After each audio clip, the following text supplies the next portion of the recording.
कुरान कहता है मुसलमान बनो, बाइबल कहता है ईसाई बनिए, और भगवत गीता कहती है कि आप हिंदू बनिए, लेकिन बाबा साहब अम्बेडकर जी कहते हैं सबसे पहले आप मनुष्य बनिए। Welcome to my channel Shubham Raj study point. Friends, जैसा कि आप जानते हैं आज बाबा साहब जो कि भारत के महान समाज सुधारक, विधिवेत्ता और बहुत सारी चीज़ें जो इनके बारे में कही जाती है, मैं आज बाबा साहब अम्बेडकर के बारे में बहुत ही अच्छे से डिटेल करेंगे। जैसे कि आप जानते हैं कि आज पूरा भारत बाबा साहब अम्बेडकर की जयंती मना रहा है। बाबा साहब अम्बेडकर का जन्म जो हुआ था 14 अप्रैल 1891 में हुआ था। मतलब 14 अप्रैल ये इतना इंपॉर्टेंट, इतना खास क्यों है और बाबा साहब अम्बेडकर की जयंती मनाई जाती है? ये बाबा साहब अम्बेडकर वास्तव में इनका व्यक्तित्व क्या है? ये मतलब हम किसी भी व्यक्तित्व को जो पढ़ते हैं, किसी भी पर्सनालिटी को जो पढ़ा जाता है तो उसका कुछ खास जरिया होता है, कुछ उसका खास तरीका होता है, कुछ खास चीज़ें वो कर जाते हैं, इसलिए हम उनको पढ़ते हैं। तो आज हम बाबा साहब अम्बेडकर के बारे में अच्छे से चर्चा करेंगे, उनके बारे में बात करेंगे कि बाबा साहब अम्बेडकर वास्तव में इतनी ज़्यादा खास शख्सियत क्यों है, इतना ज़्यादा खास इनको क्यों माना जाता है। ठीक है, तो जैसे देखिए बाबा साहब अम्बेडकर जो इनका नाम है, अगर सही तरीके से इनका पूरा नाम अगर बताया जाए तो इनका पूरा नाम होता है डॉक्टर भीमराव रामजी अम्बेडकर। शायद आप नहीं जानते होंगे इससे पहले कि इनका जो पूरा नाम होता है डॉक्टर भीमराव रामजी अम्बेडकर। और ये जो डॉक्टर भीमराव रामजी अम्बेडकर इनका जो नाम है, ये भीम जो इनका नाम पड़ा ये इनकी माँ के नाम से आया है, क्योंकि इनकी माँ का नाम क्या है? इनकी माता जी का नाम है भीमाबाई। तो भीमाबाई इनकी माता जी का नाम है। भीमा जो यहाँ का जो शब्द है, दो शब्द उठा करके भीमराव अम्बेडकर मतलब भीमराव ले लिया गया। उसके बाद दूसरा जो है राम जी लिया गया। राम जी इनके पिताजी का नाम राम जी है, राम जी मालो जी सकपाल, राम जी मालो सकपाल, राम जी दो वर्ड उठा करके यहाँ से लिया गया। उसके बाद तीसरा जो है अम्बेडकर इनके गुरु जी का नाम था, मतलब ब्राह्मण कृष्ण केशव अम्बेडकर। तो लास्ट के अपने शब्द को अम्बेडकर शब्द जो है गुरु जी ने डॉक्टर भीमराव जी को अपना शब्द जो है अम्बेडकर शब्द इन्होंने अपने मतलब अम्बेडकर शब्द जो है भीमराव जी को दिया गया था। ठीक है, आप समझ रहे हैं कि इनका जो डॉक्टर भीमराव अम्बेडकर का जो नाम पूरा है वो डॉक्टर भीमराव रामजी अम्बेडकर है। और तीनों नाम, ये जो तीनों शब्द जो इनके नाम में इस्तेमाल हो रहे हैं, उनकी माँ का नाम, पिता का नाम, इनके गुरु का नाम, मतलब इन तीनों शब्द तीनों लोगों का समन्वय मतलब समाहित करके इनके नाम को बताया जाता है। ठीक है, तो आप शायद समझ पा रहे हो। और डॉक्टर भीमराव अम्बेडकर की थोड़ा सा इनके जीवन परिचय के बारे में बात करें कि इनकी ऑटोबायोग्राफी क्या है। वास्तव में आप जानते होंगे कि डॉक्टर भीमराव अम्बेडकर बहुत ही बड़े समाज सुधारक और भारतीय कानून के विधिवेत्ता भी रहे हैं। आप जानते हैं विधिवेत्ता हैं और बहुत बड़े अर्थशास्त्री भी ये रहे हैं, क्योंकि लंदन स्कूल ऑफ इकोनॉमिक्स से इन्होंने एमएससी किया हुआ है। और उसके बाद क्या है, राजनीति के बहुत बड़े महान राजनीति के भी ये रहे हुए हैं। उसके बाद समाज सुधारक, तो आप जानते हैं कि मतलब शायद इनसे ज़्यादा बड़ा समाज सुधारक। उसके बाद दलितों के लिए पिछले जो तबके हैं, जो गरीब जनता मतलब गरीब के लिए इन्होंने जितना शायद वर्क किया शायद किसी ने नहीं किया। दलित बौद्ध आंदोलन के ये प्रेरक भी रहे हैं। कहने का मतलब ये है कि जो दलित और जो पिछड़े तबके के लोग होते हैं, जो गरीब लोग होते हैं, उनका जो है उनका जो शोषण हो रहा था उस समय, जो भेदभाव जो समाज में बहुत ही ज़्यादा व्याप्त था उस टाइम, अगर उसके लिए कोई अगर वर्क किया तो भीमराव अम्बेडकर जी ने काम किया उसके लिए। तो अछूतों और दलितों का मसीहा भी इन्हें बोला जाता है। यही वजह है कि इनको बोला जाता है, क्योंकि इन्होंने जो एकदम जमीनी स्तर से गरीबों के लिए, पिछड़े तबकों के लिए और दलितों के लिए बहुत ही ज़्यादा वर्क किया है, बहुत ही संघर्ष किया है। और उसके बाद अगर देखा जाए तो इन्होंने अपने जीवन काल में जो है बहुत सारी पदवी इन्होंने प्राप्त की थी। अगर देखा जाए तो प्रथम विधि एवं न्याय मंत्री भी इनको बनाया गया था। और जो भारत का संविधान बना था, भारत संविधान के निर्माता भी यही थे। और भारत के संविधान का जो प्रारूप समिति थी, उस प्रारूप समिति के अध्यक्ष भी यही थे। भारतीय संविधान के जनक भी यही माने जाते हैं। मतलब कि भारतीय संविधान का पिता अगर देखा जाए तो वो कौन है? डॉक्टर भीमराव अम्बेडकर जी ही हैं। मतलब कहने का मतलब ये है कि डॉक्टर भीमराव अम्बेडकर का व्यक्तित्व वास्तव में इतना ज़्यादा महान है कि आप शायद सोच पाएं।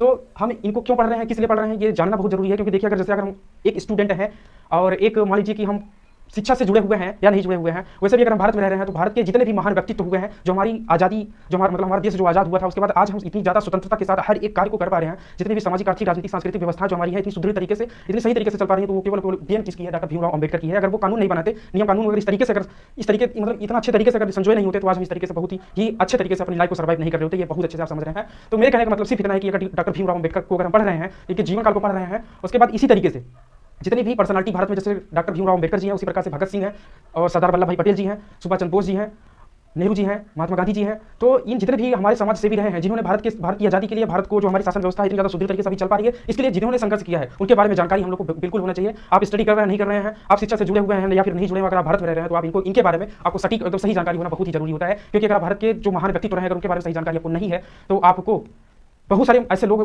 लोगों से क्या हो जाते हैं कि आप पीछे हो जाते हैं। और आप यूनिक तभी कहलाते हैं जब आप कभी भी कहीं भी किसी भी बहुत सारे पार्टी में शायद आप जाएं या फिर कहीं भी आप जब बहुत सारे लोग गैदर होते हैं, बहुत सारे लोग इकट्ठे होते हैं, किसी भी बात पर चर्चा होती है, सपोज अगर भीमराव अम्बेडकर जी के बारे में चर्चा होने लग जाए, उसके बाद आप अगर बहुत सही तरीके से डॉक्टर भीमराव अम्बेडकर जी के बारे में अच्छे से अगर आपको नॉलेज है तो आप बहुत ही शानदार तरीके से आप डिस्कस कर पाएंगे, बहुत ही शानदार तरीके से आप चीज़ों को बता पाएंगे। उसके बाद आप वहाँ से आप यूनिक एकदम पर्सनालिटी आपकी एकदम अलग हो जाएगी। तो मेरे सिर्फ कहने का सिर्फ इतना मतलब है कि आप भीमराव अम्बेडकर जी के बारे में सही से एकदम सटीक जानकारी ले पाए। जैसे देखिए, सबसे पहले हम बात करेंगे कि इनका जन्म कहाँ हुआ था। तो डॉक्टर भीमराव अम्बेडकर जी का जन्म जो हुआ था वो महू नगर में हुआ था, जो कि मध्य प्रदेश में है। ब्रिटिश प्रांत हुआ करता था। तो जो ब्रिटिश प्रांत मध्य प्रांत हुआ, मतलब ब्रिटिश काल में उस समय मध्य प्रांत बोला जाता था, मध्य प्रदेश को। ठीक है, ये आप समझ गए होंगे। उसके बाद अगर पिताजी के नाम की अगर बात की जाए तो रामजी मालो जी सकपाल है। उसके बाद फिर माता जी का नाम भीमाबाई है।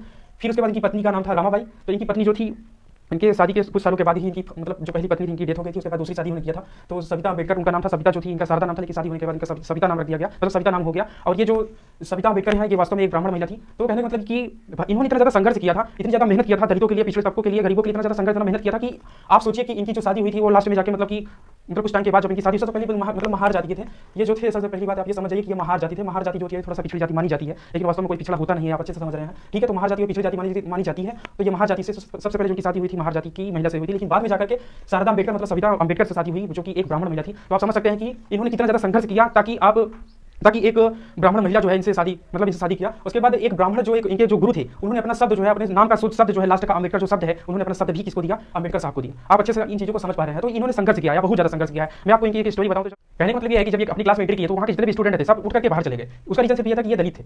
आप समझ सकते हैं कि इतना ज़्यादा घृणा उस समय की जाती थी दलितों के साथ, पिछड़ों के साथ। तो इन्होंने बहुत ज़्यादा संघर्ष किया, बहुत मेहनत किया है। जो आज हमारा शासन प्रशासन नियम कानून व्यवस्था सारा कुछ एकदम सुदृढ़ तरीके से चल पा रही है, उसका सिर्फ देना है तो किसका है, डॉक्टर भीमराव अम्बेडकर जी का है।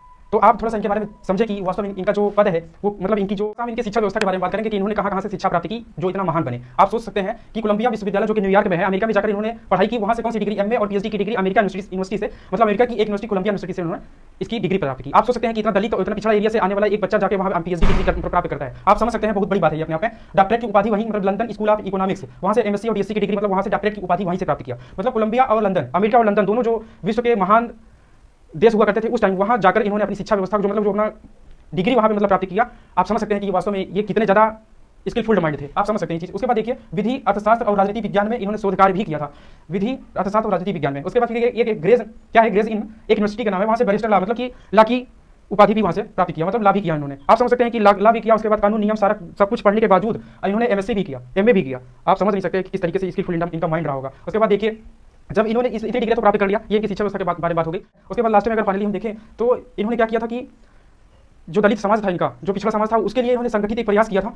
एक बहिष्कृत हितकारिणी सभा इन्होंने संगठित की थी 1920 में। उसके अनुसार इन्होंने क्या किया था कि एक अपनी आवाज उठाई थी दलितों के लिए, उनकी शिक्षा व्यवस्था सुदृढ़ करने के लिए, सारी सामाजिक आर्थिक राजनीतिक व्यवस्था जो थी उनको सुदृढ़ करने के लिए उन्होंने क्या किया था, बहिष्कृत हितकारिणी सभा का संगठित करके प्रयास किया था समाज को सही तरीके से सुदृढ़ करने के लिए। ठीक है, उसके बाद फाइनली अगर देखा जाए तो 1956 में जो भारत की सामाजिक व्यवस्था उस समय भारत में व्याप्त थी, जो बहुत सारा मतलब ये भारत में कहने का मतलब जाति प्रथा जो थी उस समय बहुत ही ज़्यादा आप समझ सकते हैं कि बहुत लचर स्थिति में थी। तो उसको देखकर इन्होंने क्या किया था, हिंदू धर्म को छोड़ करके इन्होंने बौद्ध धर्म स्वीकार कर लिया था। उसके बाद क्या हुआ था, कुछ टाइम के बाद इनकी जो है डायबिटीज की वजह से 6 दिसंबर 1956 को दिल्ली में जो है इनका देहांत हो गया था। तो कहने का मतलब ये है कि डॉक्टर भीमराव अम्बेडकर जी अपने लाइफ में बहुत ही ज़्यादा महान वर्क किए हैं, बहुत ही ज़्यादा महान कार्य किए हैं। उसके बाद हमारा जो भारत का जो संविधान है, भारतीय संविधान के जो जनक है वो डॉक्टर भीमराव अम्बेडकर जी ही हैं। जो हमारा भारत का संविधान इस समय अच्छे से कार्यरत है, हम लोग सही तरीके से नियम कानूनों का पालन कर पा रहे हैं, उसका सिर्फ उसका एक ही जरिया है, तो डॉक्टर भीमराव अम्बेडकर जी ही है, जिसकी वजह से हमारा नियम कानून सही तरीके से सुदृढ़ तरीके से चल पा रहा है। अगर ये वीडियो आपको सही लगा है, मेरी बातें अगर आपको समझ में आई हो तो वीडियो को लाइक करिए, शेयर करिए, चैनल को सब्सक्राइब करिए। मिलते हैं नेक्स्ट वीडियो में।